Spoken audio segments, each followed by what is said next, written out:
Maka ingat ya, ada 4 dosa orang yang punya dosa. Ada berapa?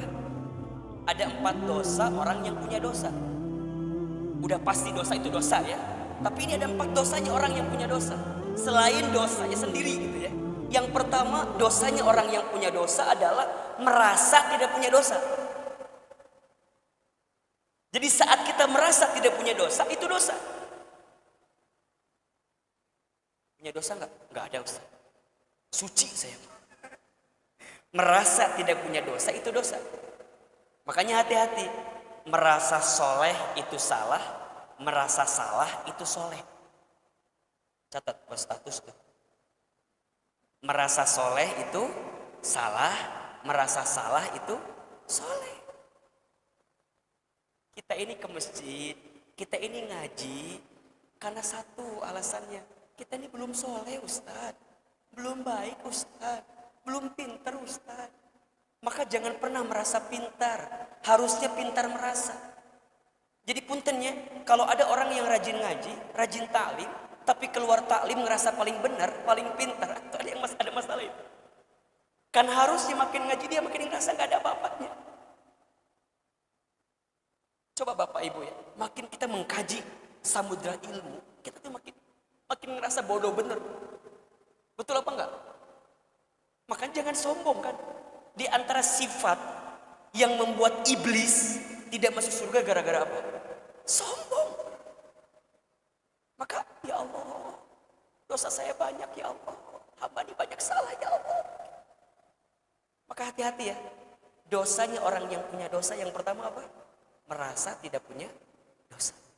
Yang kedua, dosanya orang yang punya dosa adalah bangga dengan dosa dan sibuk dengan dosa orang lain.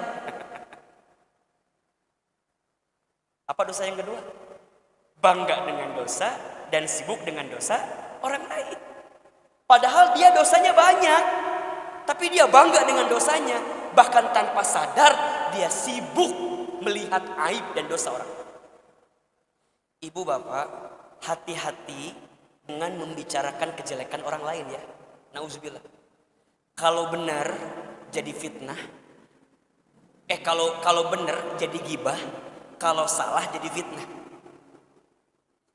Jadi ngomongin aib orang itu, kalau salah jadi fitnah, kalau benar jadi apa? Jadi gibah. Dua-duanya gak ada baiknya.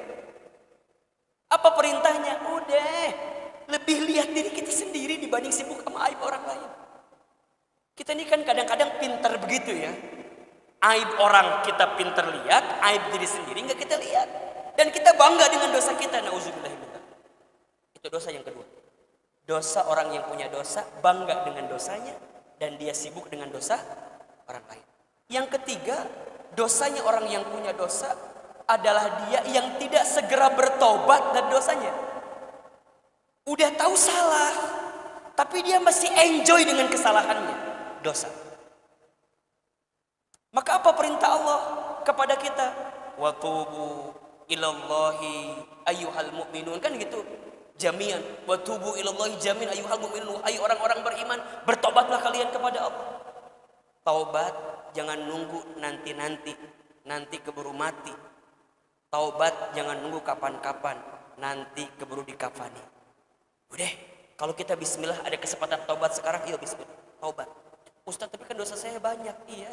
Kullu bani adamu khata'un wa khairul khata'ina at-tawwabun.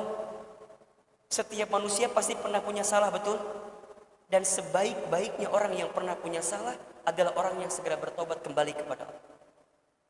Bahkan kata guru saya, Allah itu lebih mencintai orang yang banyak dosa kemudian dia bertobat daripada orang yang soleh sedangkan dia merasa tidak punya salah dalam hidupnya. Saya ulangi. Allah lebih mencintai orang yang banyak dosa kemudian bertaubat daripada orang yang soleh sedangkan dia merasa tidak punya salah, tidak punya dosa. Innallaha yuhibbut tawwabina wa yuhibbul mutatahhirin. Sesungguhnya Allah mencintai orang yang bertaubat dan mensucikan diri. Dosa orang yang punya dosa. Yang ketiga adalah tidak mau bertobat dari dosa. Dan yang keempat, dosanya orang yang punya dosa adalah saat dia putus asa dengan ampunan Allah. Maka apa perintah Allah di surat Az-Zumar 53? Qul ya ibadiyalladzina asrafu ala anfusihim la taqnatu min rahmatillah. Kan begitu? Wahai hambaku yang pernah melampaui batas berbuat dosa. Apa? La taqnatu min rahmatillah. Jangan putus asa dengan rahmat Allah. Innallaha yaghfiru dzunuba jami'an. Sesungguhnya Allah akan mengampuni dosamu semua. Bapak Ibu, ayo. Tinggal menghitung hari, kita akan berpisah dengan tahun 2021, betul? Kita akan ketemu dengan tahun 2022 insya Allah dengan izin Allah. 2021 ujiannya banyak atau tidak?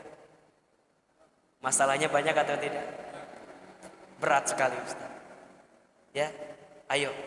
Allah takdirkan ada pandemi, ada corona begitu ya. Insya Allah ini cara Allah menyentil kita, mengingatkan kita. Kalau kita ini nggak ada apa-apanya ya, ternyata dikasih virus yang ukurannya kecil aja udah nggak bisa ngapa-ngapain. Gimana kalau kita dikasih sesuatu yang besar luar biasa? Semua akan kembali kepada Allah. Banyak bermuhasabah diri.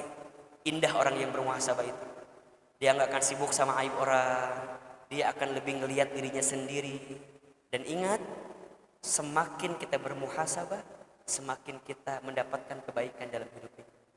Kata Umar bin Khattab radhiyallahu an, hasibu anfusakum qabla an tuhasabu. Hisablah diri kamu sekalian sebelum nanti kamu dihisab kelak di kehidupan yang selanjutnya. Masih panjang kehidupan kita. Banyak bekal dari sekarang siapin. Ternyata pada akhirnya ya Bapak Ibu punten ya. Jadi terkenal, jadi hebat, jadi bahagia, jadi banyak uang itu jadi nggak penting ya pada akhirnya. Jadi orang baik aja. Itu yang menjadi penting bagi kita saat kembali kepada Allah. Dari mulai sekarang perbaiki akhlak kita, bantu orang, ya. Bantu orang. Saya banyak menemukan keajaiban dari wafatnya orang yang dermawan itu, luar biasa. Allah cerahkan wajahnya, ringankan tubuhnya. Kemudian bersih, tersenyum.